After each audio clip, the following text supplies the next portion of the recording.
بسم الله الرحمن الرحيم. السلام عليكم ورحمة الله وبركاته.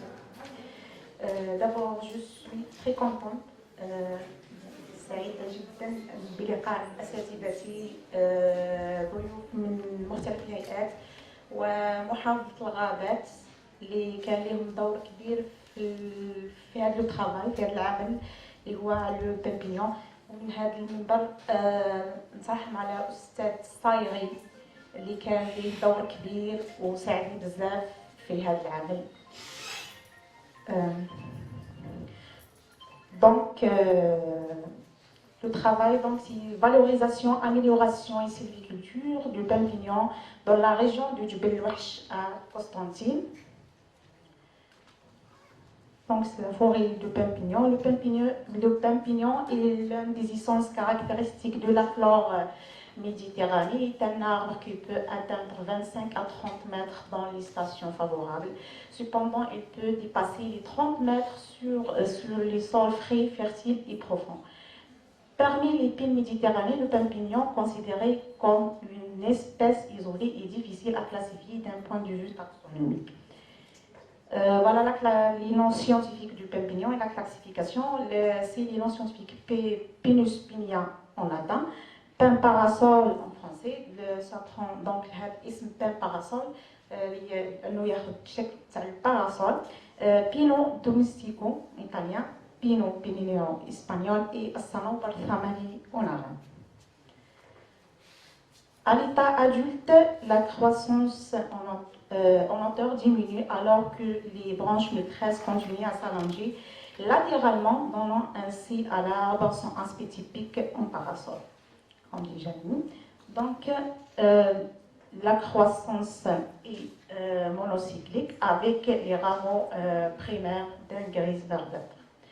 Les aiguilles d'un vert globe par 10 à 20 cm de longueur réunis sur les rameaux. Pour la fructification, débute dès l'âge de 15 à 20 ans. Donc la fructification des pampignons, ça prend du temps.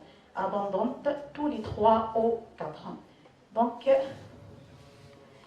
les cônes sont solitaires, rarement réunis par 2 ou 3, chaton mâle situé à la base des rameaux du lanier. Les bourgeons sont cylindriques, pointus, avec des écailles réfléchies, bien brunes, claires. La floraison pendant le mois de mai à juin. Le pampignon a un bois du cœur jaune rougeâtre avec une texture moyenne à grossière. Les nœuds sont grosses, donc, et les élagages pendant la période de repos végétatif. L'utilisation du pampignon, donc production fruitière. Donc, la valeur économique du pampignon vient essentiellement de sa production du pin et de bois. Du pin, c'est la première déjà production. Parce que déjà, la valeur économique très au plus important des pins du pampignon, déjà 1 kg, 500 000. Donc, le pampignon farwa ghabiya bimtiyaz. L'aire de répartition. Donc, la superficie totale de le monde est estimée à 600 000 hectares, 75%, et en Espagne, dans les étages bioclimatiques humides. En Algérie, les plantations de pampignons ont été réalisées en 1974, couvrant une superficie totale de 3506 hectares. D'après les résultats de l'inventaire forestier national réalisé en 2008, les 3/4 des plantations de pampignons concernent la wilaya de Constantine. Déjà, on a le pampignon dans la wilaya de Yad, Babstran, Bouyara et Constantine, mais grande forêt, c'est dans la wilaya de Constantine.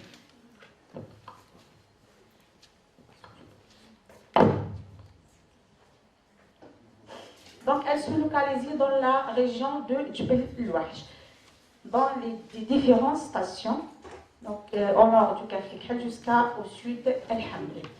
Comment donc valoriser le pampignon?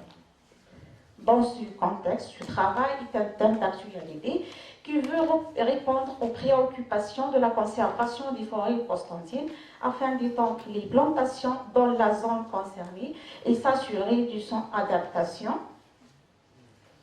C'est pour ça, donc, notre travail consiste à étudier et développer les points suivants: caractérisation dendrométrique des peuplements, productivité bois, cône et pine, caractérisation physico-chimique du sol, adaptation des semi-stress thermiques et hydriques par différents marqueurs biochimiques, aussi germination et développement des semis, et une plus importante partie, c'est la phénologie, croissance et fructification.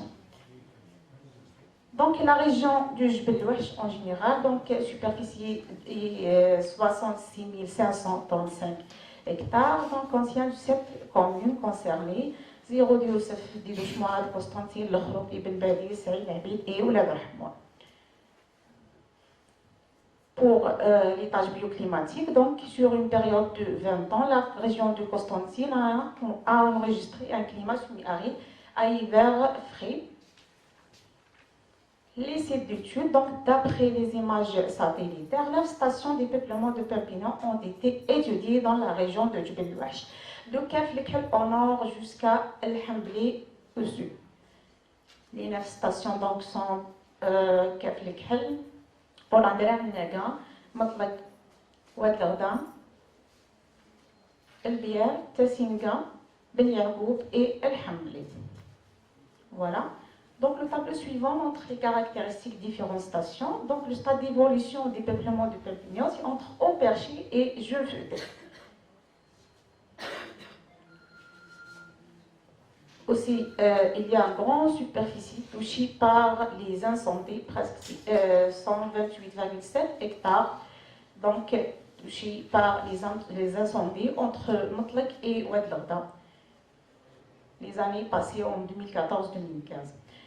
Pour la partie phénologique, il y a une étude comparative donc, entre les peuplements de Perpignan dans le Jbel Louhach et à la région de Provence-Alpes-Côte d'Azur en France. Voilà, donc c'est la région. Pour la région Provence-Alpes-Côte d'Azur se situe au sud-est de la France, bordée au sud par la mer Méditerranée et frontalière avec l'Italie à l'est. Et les courbes suivantes montrent les variations des températures des précipitations durant une période de 25 ans. Échantillonnage et installation des placettes, approche méthodologique, on a deux approches méthodologiques: préparation du terrain et mesure dendrométrique. Pour la préparation du terrain, donc pour l'acquisition des images satellitaires, projection des images dans le système d'information géographique jusqu'à comptage des arbres à partir des images satellitaires. Au niveau des stations, les parcelles homogènes de points de vue densité ont été délimitées à partir des images satellitaires. Donc, ça c'est le cas de Matlak. Et ça, c'est les autres stations étudiées. Ça, pour les mesures dendrométriques, la hauteur totale, la hauteur poids fort, le diamètre, etc. Les outils utilisés pour réaliser nos objectifs, donc le GPS, on a cordage pour délimiter un carré d'échantillonnage de 400 mètres carrés, combat forestier, aussi on a un rolascope de Beterlich, et les mesures sont consignées sur des fiches. Voilà donc les caractéristiques dendrométriques des placettes d'échantillons de Perpignan. On a donc le diamètre 1,30 m, le plus faible ici dans la région de Ben Yargoub. Ça c'est une forêt très dense. Et le diamètre le plus fort c'est El Haddaj, la forêt de El Haddaj. Donc, la densité et surface terrière des peuplements. On a donc les Haut-Perché dans les stations Matlak, Ben Yargoub et El Hambli, et les jeunes futés, les stations Naga, Keflekhel, El Haddaj, El Biar, Tessinga, avec une densité donc 21 pieds par hectare. Coefficient d'élancement ou l'instabilité, donc un coefficient inférieur à 100. Donc on remarque une bonne stabilité du peuplement. Pour le volume ou contenance, les stations les plus productives en bois sont Ben Yagoub, Ben Yagoub et El Hamli. Le taux de mortalité et régénération, la mortalité inférieure à 5,80%. Les stations les plus saines sont El Bière et Tessinga. Par contre, le taux de régénération inférieur à 11% et l'âge des semis donc varie entre 1 et 5 ans. Donc le taux de régénération est faible grâce à les actions anthropiques, principalement. Donc analyse des pressions et des menaces. Donc les incendies et les coupes illicites, donc les plus observés dans les forêts de Perpignan, ainsi que les chapelets et les morts sur pied et pathologies du feuillage. Aussi, ça, c'est les conditions sylviculture donc, et production en cône et pile. Échantillonnage d'abord des cônes. Les cônes sont récoltés manuellement dans les différentes stations étudiées. Pour les cônes de 3e année, 3 catégories choisies, petits, moyens et grands, et transportés au laboratoire. Donc, nous avons réalisé des mesures sur longueur, largeur et poids des cônes. Ont été par la suite trempés dans l'eau chaude et enfin séchés à l'étuve pendant 24 heures à une température de 60 degrés Celsius. Enfin, donc, les cônes sont éclatés et nous avons comme par la suite les graines et les pelousés. Voici donc des résultats pour la production des cônes et des piles. En général, donc 30 à 45 cônes par arbre et 2 à 5 cônes par kilogramme et poids de graines de 0,6 jusqu'à 1,3 g. Ça, les résultats de production moyenne entre donc 3,8 et 523,7 tonnes pin en coque avec une surface totale de 2278 hectares. Donc, la station plus productive, donc El Hambli, et les plus faibles, Ben Yagoub, Tessinga et El Hadaj. Pour l'étude pédologique, le travail a été divisé en deux parties, étude de terrain, réalisation de profil. Voilà, donc l'analyse physico-chimique. Le potentiel donc hydrique, le pH, Tessinga présente un pH légèrement acide, les autres enregistrements des pH neutres. Le plus important ici, c'est le calcaire, parce que donc les teneurs est très faible de calcaire. Le Perpignan ne supporte pas le calcaire. Donc la texture est équilibrée, la texture du sol. Pour le traitement thermique et hydrique, c'est en général le stress thermique, les semis-âgés d'une année fournis par le pépinière de Jebel Louache et sont transférés à des températures moins 10 et 50 degrés Celsius. Après chaque stress, les analyses biochimiques, les sucres, les protéines, les chlorophylles et les enzymes. Aussi, pour le stress Y, pour des 3 niveaux, niveau 1, 2 et 3.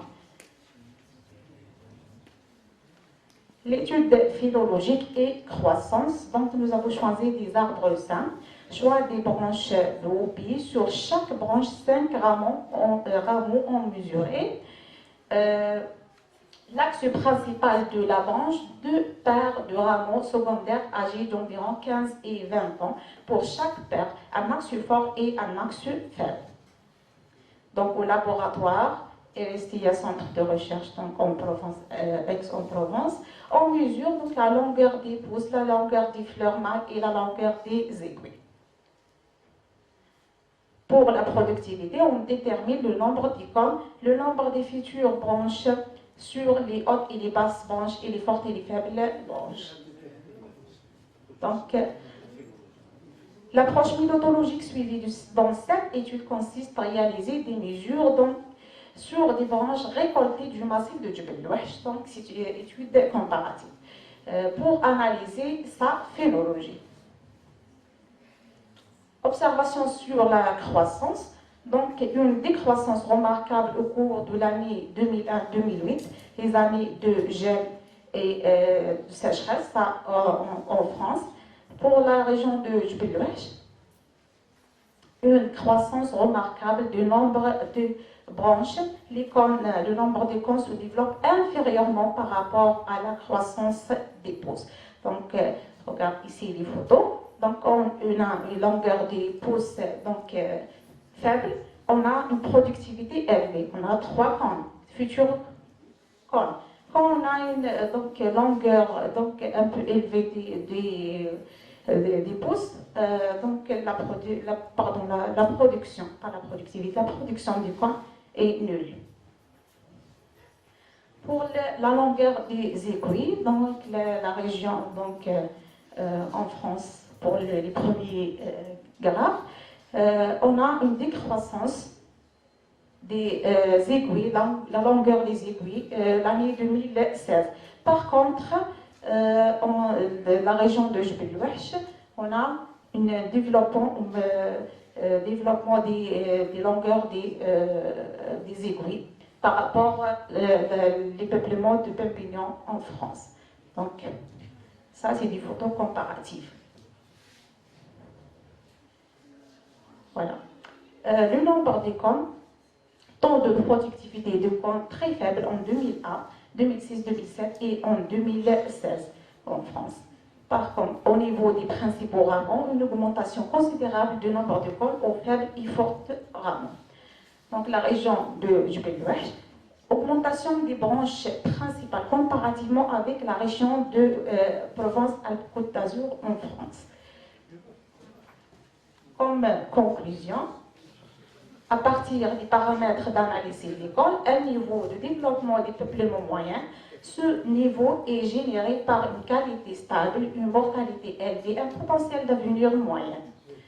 On peut sortir que diverses pressions présentes sur la forêt de Perpignan. Par ordre de menace, les feux et les coupes illicites sont les premières. Pour la productivité des cônes et des pines, le nombre moyen de cônes de 3e, 4e année est de 154 935 cônes. Les sols étudiés sont de formation récente et peu évoluée. L'analyse granulométrique révèle qu'ils présentent une texture équilibrée. Le changement climatique se traduit chez le Perpignan essentiellement par un décalage temporel du démarrage et du développement des cycles de croissance à cause des températures élevées. L'accroissement des pluies semble homogénéiser la phénologie au sein du groupe et la différence entre rameaux forts et faibles étant moins importante. Pour perspective,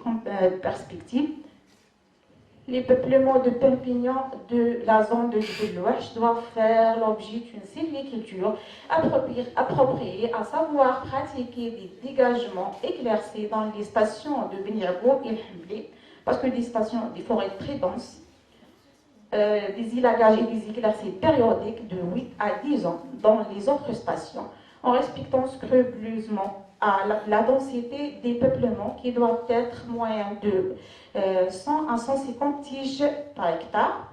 L'utilisation du modèle espagnol pour appliquer une sylviculture adaptée et pratiquer des reboisements avec des semis greffés sur une pin d'arrière pour une meilleure tolérance au stress et une productivité. C'est bon. Pour éviter les incendies, il faut faire des barrières avec des plantations de feuilles, comme le frêne, les eucalyptus, etc. Merci pour votre attention.